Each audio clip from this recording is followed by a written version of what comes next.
Hi. We're going to kick this podcast off with a story.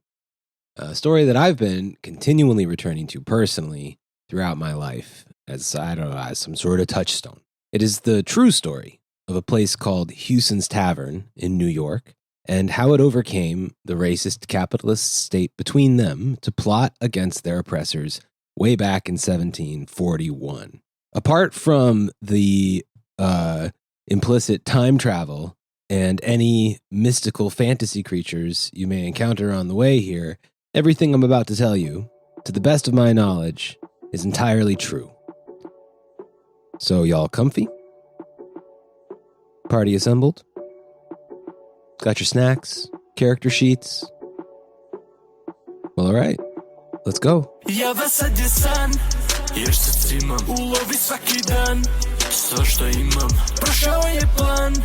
Mama kida sad dijaspore van izda na udan Java sad je san jer sad imam Ulovi svaki dan sve što imam Prošao je plan Mama kida sad dijaspore van izda na udan Živi brzo, umri mlad Tag life proguto nas ovaj grad Ne plaći majko, sudbini sam kvar Za svaku suzu, evo ti soma Java sad je san Our adventure begins, as great adventures often do, in a tavern called Hughson's off the Hudson in the imperial colony of Manhattan.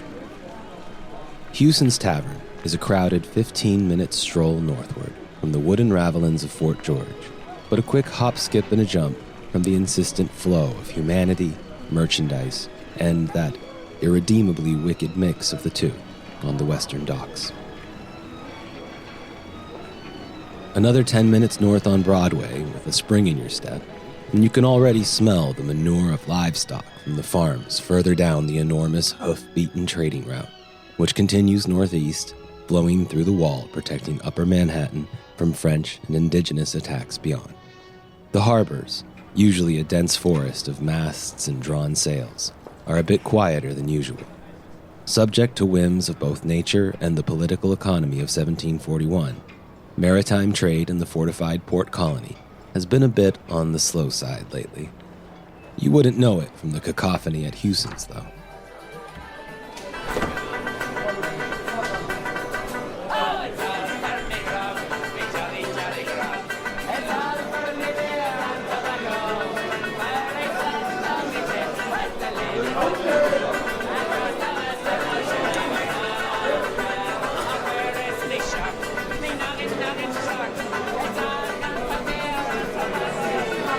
With even the slightest drop in cargo coming in and out of New York, as the English had renamed this city only 77 years prior after some asshole who would soon kill like 130 people by arguing with a frigate pilot who was trying to avoid exactly crashing into exactly that fucking sandbank. Anyway, having a bit less work means a lot of sailors, dock workers, domestic laborers, sex workers, with some very rare and precious time on their own hands. And everybody cool spends it here at Hughson's Tavern. Like most taverns, Hughson's is packed with people 24/7. Free laborers, indentured servants, enslaved peoples, pressed sailors, conscripted soldiers. Everyone was welcome at Hughson's Tavern. Everyone, that is, except those goddamn white people out there. But Fritz, objects one of your adventuring party. There's like a ton of pale motherfuckers in here. And isn't that John Hughson himself? He's even whiter than the rest of them. Your party member, who I guess is going to be a gnome druid from the Emerald Enclave, grunts expectantly, wiggling their pointed ears in some autonomic expression of impatience. Trying not to look embarrassed, I signal for you and your party to join me on the loft above, the mezzanine, away from the scoffs and raised eyebrows of our nosy and kind of judgmental table mates slurping down their last meal of the day. When everyone is seated, I shoot a dram I nicked from our surly neighbors and take a deep breath and break the bad news to the little guy. First, you're neither real nor particularly genre appropriate. The diminutive druid wrinkles their thin brow at me as you stare blankly on. Pointing at your gnome companion, I continue. So maybe shut up and let me explain.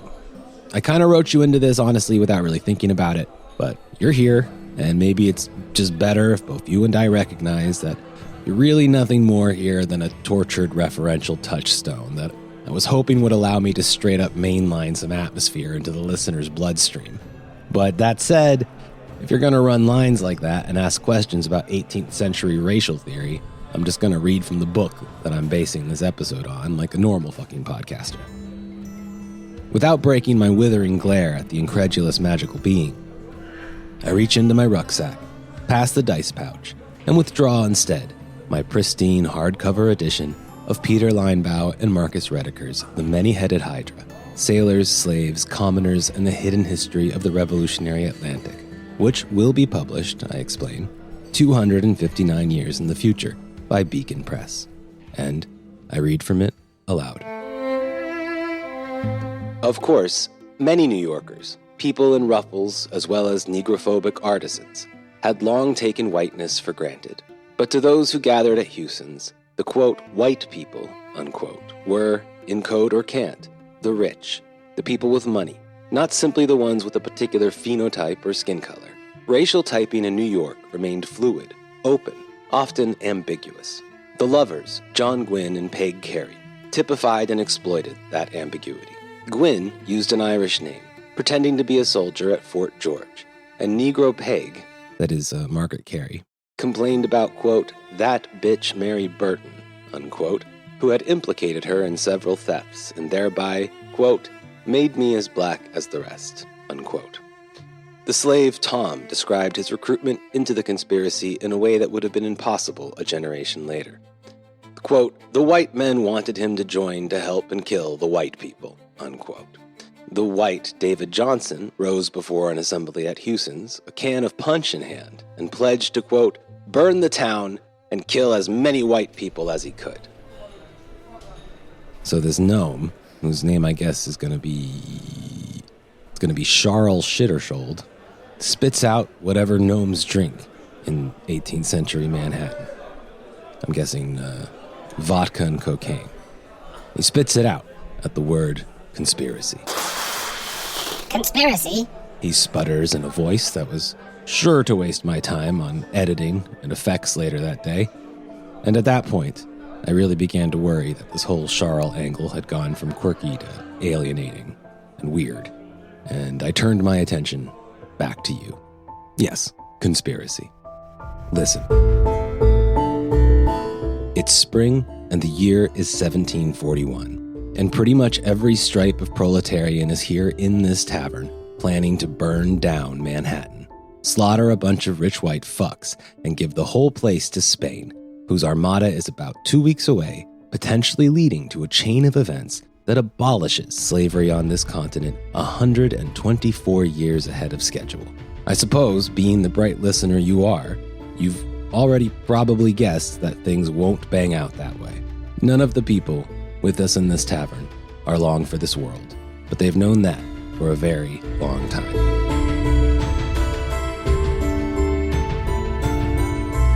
The plotters, for the most part, fall into 3 broad categories, which tell us as much about their enemy as they do about themselves.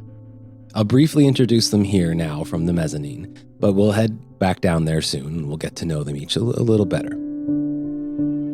The first and largest category are enslaved African men, primarily what in this context you would call Coromante, who were shipped off from the Gold Coast of what we will someday call Ghana. These are souls hardened in the hellish chaos of constant warfare in their homeland, by the Dutch and English factory ships spurring it all on from the Gold Coast, and from the indignities and violations of chattel slavery in the Caribbean, and finally, from their history of violent resistance, organizing, and terror that saw them sold off to some frilly New York gammon who believes his own natural God-given racial superiority will be enough to save him from the gruesome fate he really has coming to him. The second largest category here at Hughson's are the Irish, whose love for ghost stories long ago equipped them to haunt the English and turn British imperial capitalism into an endless nightmare for the state. The ongoing colonization and primitive accumulation of Ireland, turned sedentary villagers into spalpeen, itinerant laborers, whose suffering is immortalized in song here in the 18th century. I have been a traveling laborer for a long time, depending on my health, walking the dew early in the morning, and gathering seasonal illnesses. Yes, Balpin Nerach Trehach Mishes Biggie Slaughter Noggle or a scupping on shield we go Sanarakan Ned in the Dalty Fawn for a scupping on shield we go Sanarakan Ned in the Dalty Fawn while Lobber and Gag and eating a gobble August raping chicken Nicola Fawn. But further famines and a general depression of the Irish linen industry forced these spalpeen further afield into pressed ship labor, indentured servitude, and military service throughout the transatlantic empire of capital, a middling outpost of which we lurk within tonight. In this empire, they continue to hate their oppressors, and they take every chance they can to fuck the British, either by launching rebellions and conspiracy with England's foreign competitors, turning pirate, occupying military forts, or just poking the Protestant state of Cromwell out of some vengeful Catholic spite.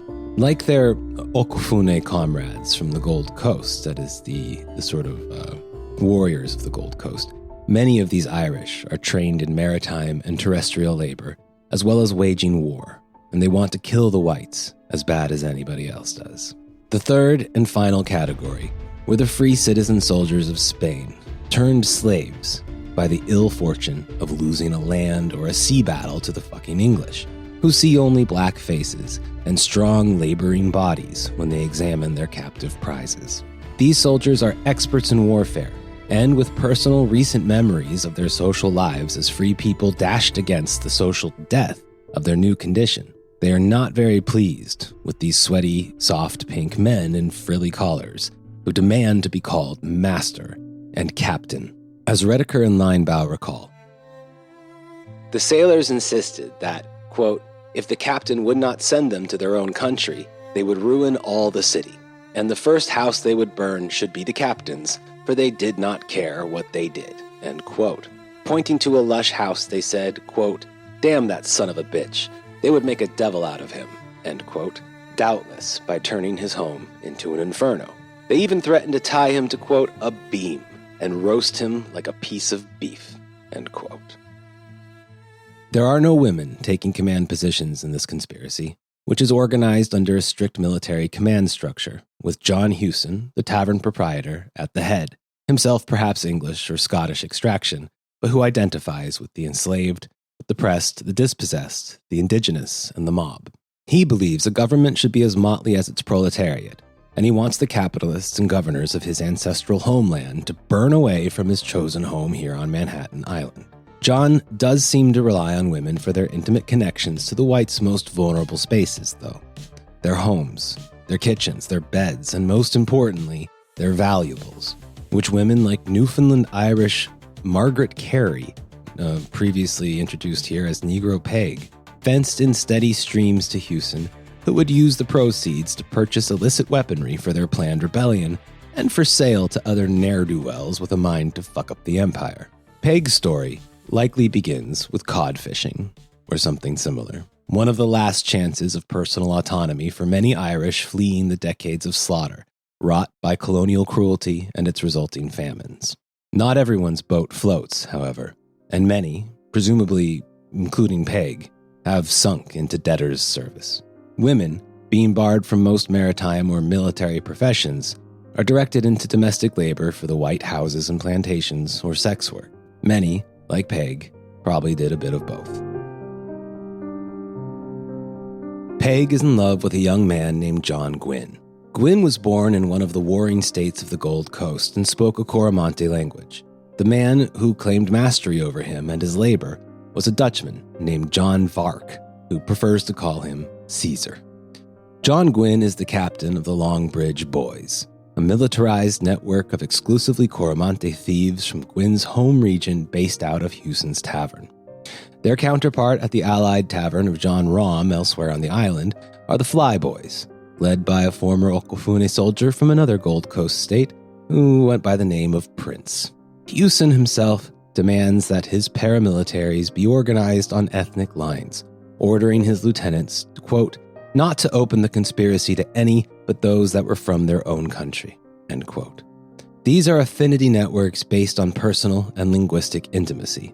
Their OPSEC is based on the structural inaccessibility of their local dialects on the one hand, and by oaths of loyalty by lightning and thunder on the other, violators of which are expected to cut their own throats or ingest poison upon capture, tactics that mirror the military culture of the Asante and Akan back home. All of Hughson's lieutenants in his inner circle were headmen of their own paramilitary groups, drawn from their original Gold Coast communities. So, in short, Gwin and Peg. You've got Gwin there. Gwin is a badass, in charge of a network of fucking badasses, with literally nothing to lose but their lives or their chains, planning to do something pretty badass. To Peg, however, he's a sweetheart. Gwin sneaks her gifts, nicked from his so-called master, or given to him by his gang of thieves. She, in return, knows that he is a free man, even if the state between them hasn't learned that lesson just yet.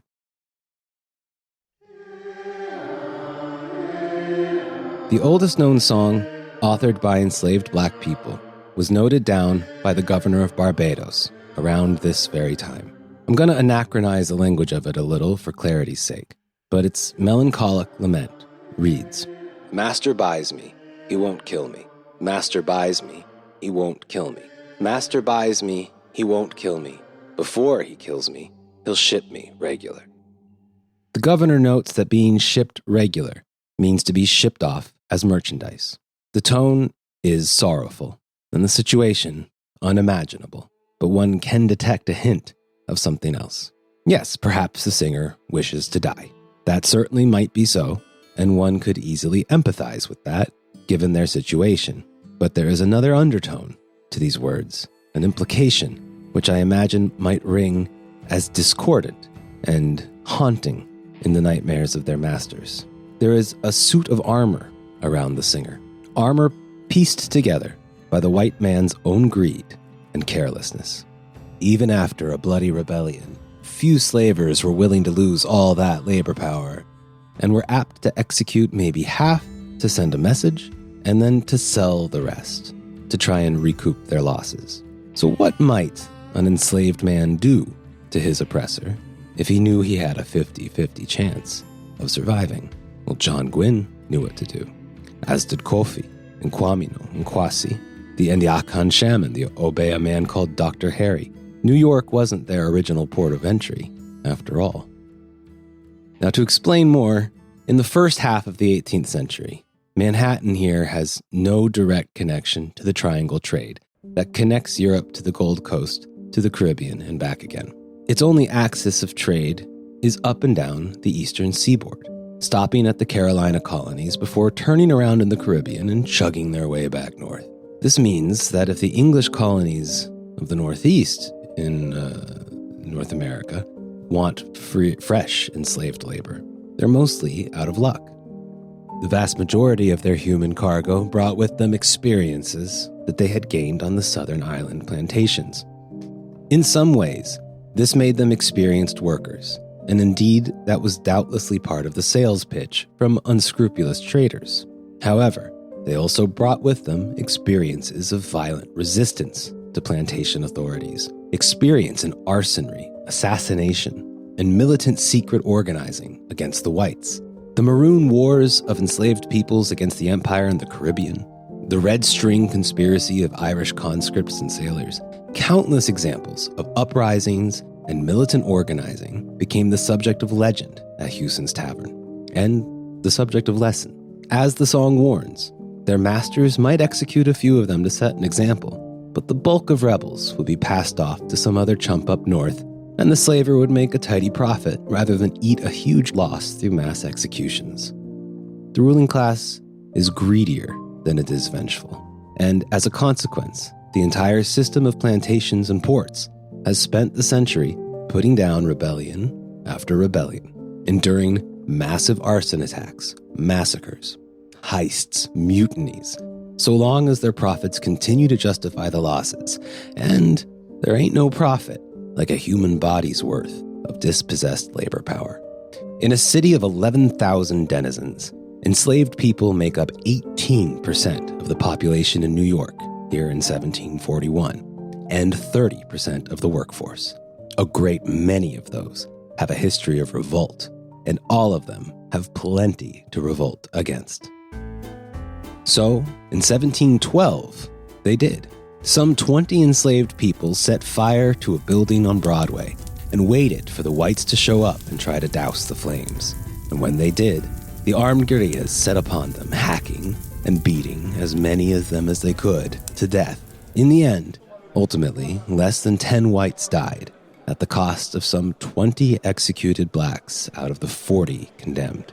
New York's enslaved population remembers this event, and it passes it on to newer generations.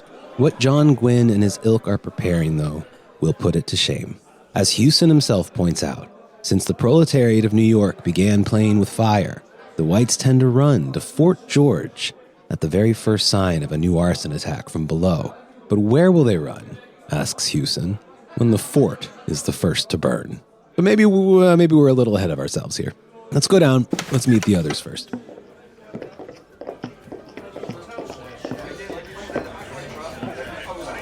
So, as I've said before, while the Coromantee militias make up the bulk of the conspiratorial forces at Hughson's and practically run the city's underground network of contraband, the Irish take a respectable second place here.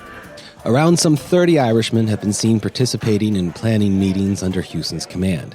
But unlike their Coromantee comrades, the Irish rotate representatives from their affinity groups, and it is rarely the same man seen twice in a row.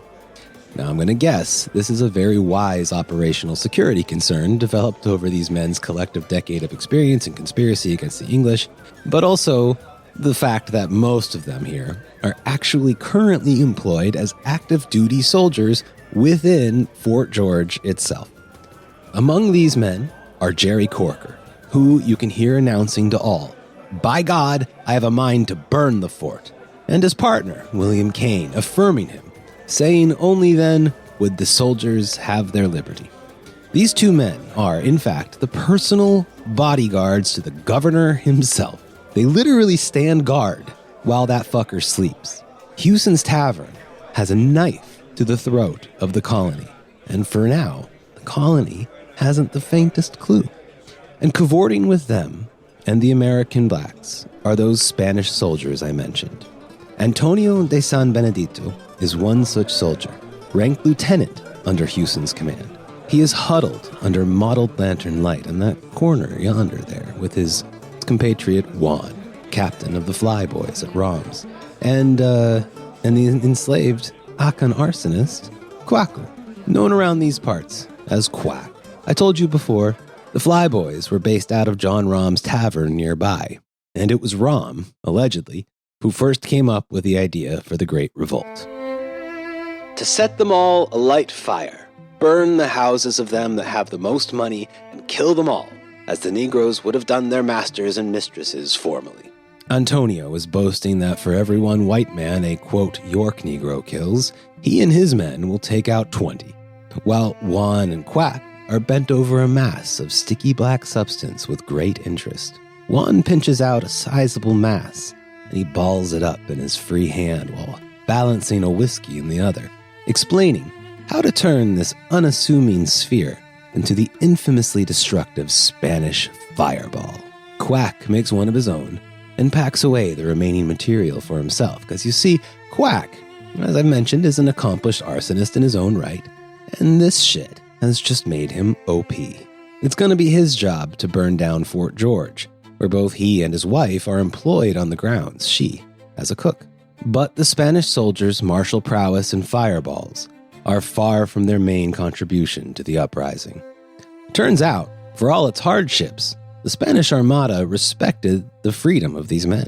It wasn't the worst gig on the Atlantic, and Juan and Antonio never entirely fell out of communication with their former employers.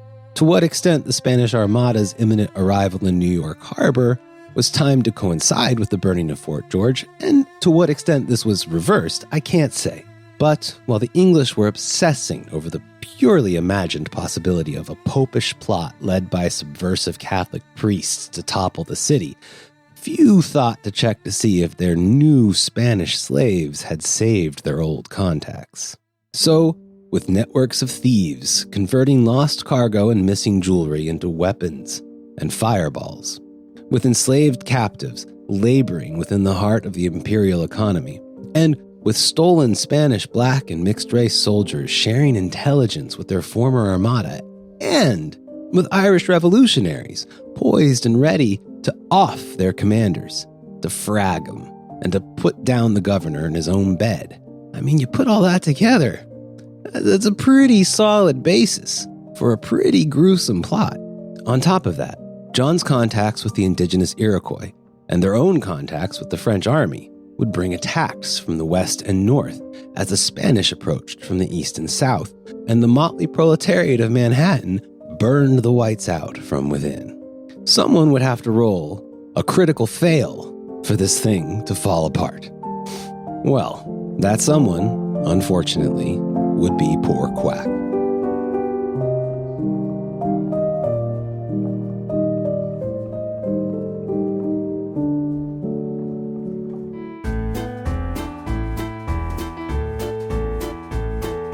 In about a week, Quack is going to visit his wife in the Fort George kitchen and get himself into a little trouble on the way. Now, I'm not sure what he's going to do to earn his brief arrest and subsequent banning from the fort, but do it he will. And incensed at his foul treatment at the hands of the English officers and being permanently banned from visiting his wife, Quack will roll himself up some fireballs and just fucking go for it. When Fort George goes up in a cloud of smoke and flame, the Coromantee affinity groups and the Irish undercover rebels will try their best to recover the spoiled momentum and light a further 13 fires throughout Manhattan over the next few days. But this only builds further momentum for a massive dragnet from the state in response. The conspiracy will be finally laid bare when an Irish servant will be caught stealing his employer's coins, an associate, incidentally, later of Alexander Hamilton, in fact, and his associations will be traced back through the conspiracy and blowing it up for all the state to see. – 172 people will be rounded up for scandalous public trials, every minute recorded for and by the shaken ruling class of the entire transatlantic political economy.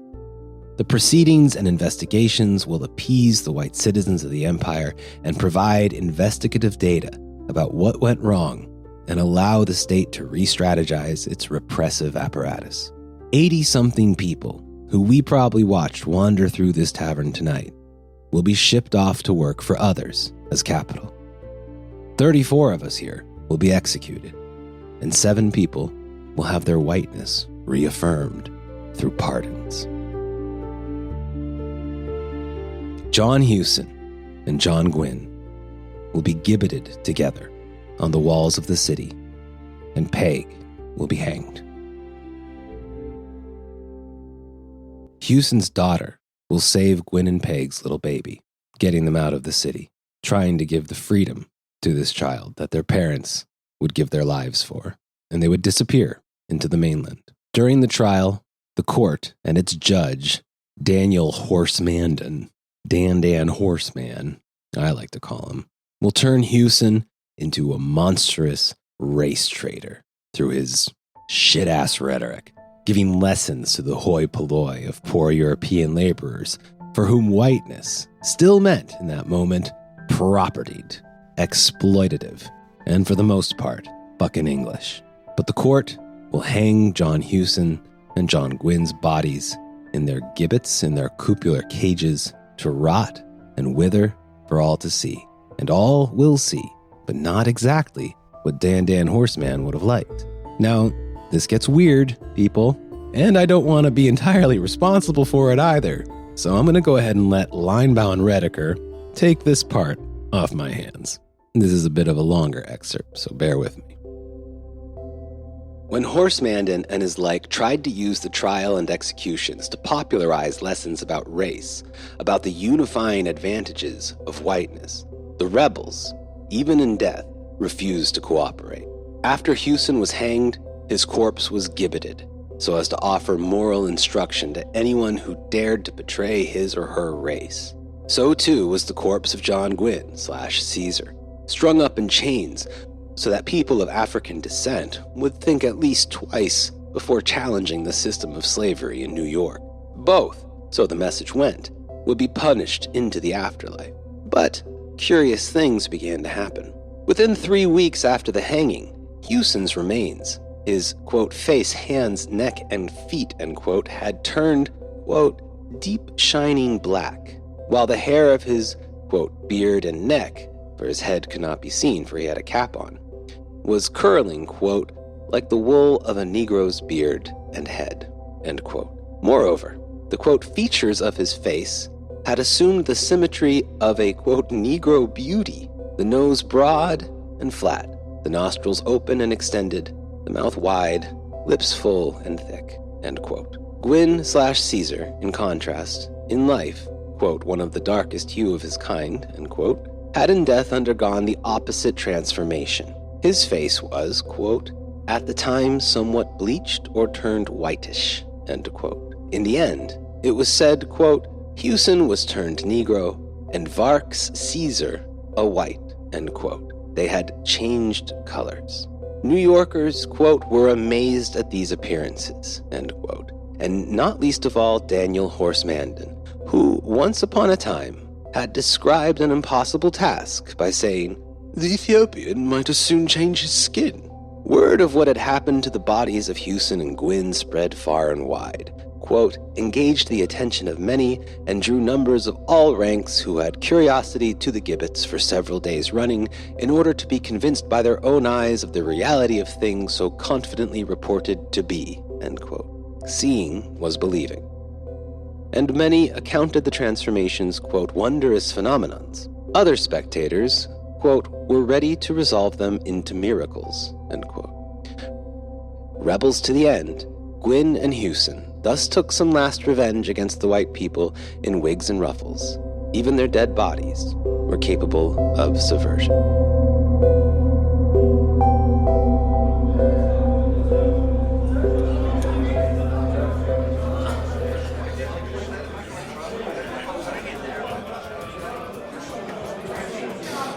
God. Maybe we should get the fuck out of here. Seeing all these people laughing, dreaming, and loving each other on the eve of their defeat is kind of getting me down. We can't warn them. We can't help them. But back in 2025, we can remember them.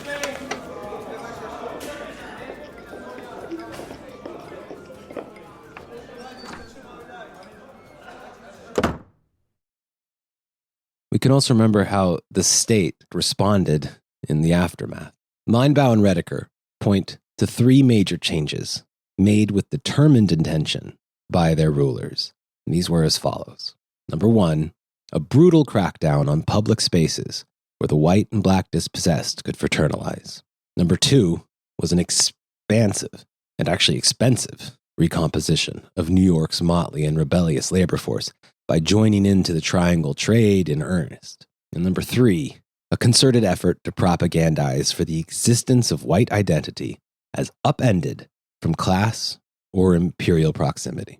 The first of these, the crackdown, was more of an intensification of pre-existing laws against race-mixing taverns, laws which Hughson in his day gleefully disregarded. When the Sons of Liberty, architects of the American Revolution some 30 years later, plotted in Manhattan's taverns of their day, they did so in what was almost certainly a racially homogenized space. The second move, to engage more fully in the triangle trade, was a clear acceptance on the part of the ruling class that they really maybe fucking screwed the pooch with this whole capitalism thing. No longer would they accept trained and experienced rebels from the southern colonies as their core labor force, but extended their reach much farther, plucking their victims from their African homeland directly, and doubling their efforts to prevent pre-existing communities from collaborating. Certainly, though, it was the third and final reaction, which we can still feel today most readily in 2025, and an effort which still continues in full force. The spectacle of the trial, both the carrot of pardon and the cruel stick of execution to the white conspirators and to those whom we would later hear called, quote, race traitors, posed a dangerous choice to New York's European proletariat. The next step was to extend whiteness and white privilege to the people they had mostly used as breeders thus far, numbers for the needs of wage labor unmet by chattel slavery. Many Irish, infamously, would eventually earn their whiteness by engaging in slave catching in the South and policing the unruly working class in the North. From there, one might recommend Noel Ignatiev's How the Irish Became White and Christian Williams's Our Enemies in Blue. But that story, in part, really began with the execution of our comrades, John Gwin, his love, Peg Kerry, and their organizer, John Hughson, way back in 1741. Most importantly, and durably, however, was how the state inexorably formalized the relations of race to itself. With the pardons of 6 or 7 white conspirators and the simultaneous executions of blacks and race traitors, we see our current condition within the states which built their modern characters relative to the slave trade. Whiteness, still today, presumes a state of pardon. Blackness, still today, presumes a state of execution. I'm reminded now, I'm thinking about my train travels between the remaining borders of Europe many years ago when not that long ago, when the so-called crisis of Syrian refugees was resulting in the raising of razor wire and new state and private organizations of people catchers. Waiting on a train in the southern border of the EU, there was a young man who looked in every way like a student on vacation, and he was frantically retracing his steps through the wagons. He was searching for something. I asked him if I could help him in his search, and he explained in a South Asian accent and with a great deal of stress that he could not locate his registration card, proving that he had registered with the police on his first night in that country. Interestingly, I remember that card was called a white card. I knew the card he meant, and I began scouring the train with him, but with no success. Finally, the border guards caught up with us, and they coldly removed my friend from the train and brought the scared soul into their offices out of view, ordering me to return to my seat. A moment later, those very same guards worked their way back into my wagon, taking my own foreign passport and asking me for my white card. I told them, truthfully, that I didn't get one, offering a thin excuse and wondering what would happen. And what happened is the guard tisked me and warned that I'd better have it next time. And then he stamped my passport and moved on. And I can't even tell you how many pardons I've been given in my life of border hopping, low-key law violation, stuff like that. Nor how many times I've watched people of color, even those with every document in hand, pulled off of those same trains as me and vanished from my view forever. And each time, as impossible as it seemed, the train simply rolled on without them, leaving me with fantasies of violent resistance and the depression and shame of inaction, of returning to my seat, and of accepting the state between them and myself. I'm reminded again and again of the haunting warning of anarchist mystic and educator Gustav Landauer, who wrote not long before the Freikorps thugs murdered him and his comrades in the Munich Commune at the beginning of the last century. He wrote, "The state is a social relationship, a certain way of people relating to one another. It can be destroyed by creating new social relationships, by people relating to one another differently. The absolute monarch said, 'I am the state.' We, who have imprisoned ourselves in the absolute state, must realize the truth. We are the state." The story of Hughson's Tavern and the Manhattan Conspiracy of 1741 proves that vulnerability and weakness are not the same thing. In fact, if anything, our vulnerabilities are actually the ruling class's weakness. We are everywhere, and it needs us everywhere, but we do not need it. In order for our vulnerabilities to be turned into weaknesses and maintain that state, it will use carrots and sticks to break down the solidarity that turns individual vulnerabilities into collective forces. The ruling class is narcissistic. It hates you, but it wants you close. Because if you go off and meet with the rest of us, it is terrified that you will see it for what it is. That its self-image, which it uses to justify its cruelty, its manipulations, and its authority over our relationships, no longer would project power, but instead stupidity, self-obsession, and laziness. It'll send you its flying monkeys that will look like you, maybe even sound a little like you, but they will speak in angry, individuated injustices as opposed to the practices of empathy and leading with vulnerability, which is the basis of solidarity. The ruling class and their state will appeal to the anger and frustration it forced upon you by promising war and revenge, but on enemies that it dreams into being, while the enemy in fact remains that state between us. England wanted the proletariat of its empire to war with their French and Spanish competitors, to engage in the white occupation of and policing of blackness. But Hughson's Tavern refused these relationships, and they forged new ones, based precisely on what made them vulnerable. And this is why, on this podcast, we have this nod to Hughson's Tavern in the embarrassingly banal form of a membership tier and a Discord room, but it is an homage. It's a key symbol, and it's a reminder to myself to try and keep their spirit alive, but not as martyrs, not as saints, but as comrades and as teachers. I'm not saying it's time to start rolling Spanish fireballs here. In fact, let me just say don't roll any Spanish fireballs. Unless, of course, by Spanish fireball, you mean a fat spliff, in which case, have a thought for Juan and Antonio when you do. What I'm saying here is that just as capitalism has grown from a global hot war that we see here in the 18th century, just naked violence and primitive accumulation, it's grown from a global hot war into a sort of totalizing relationship between all of us. Our resistance to it will take on a totalizing relational character as well. So we meet here to share tactics and dreams, support and solidarity for each other, like they did at Hughson's. We meet here to examine the weak points in this Fort George that seems to have engulfed most of the planet by now. But if y'all want to start making affinity groups, mutual aid organizations, or engage in organized direct action, maybe that's where the conspiracy to this podcast has to end. Because first of all, that is all meat space stuff.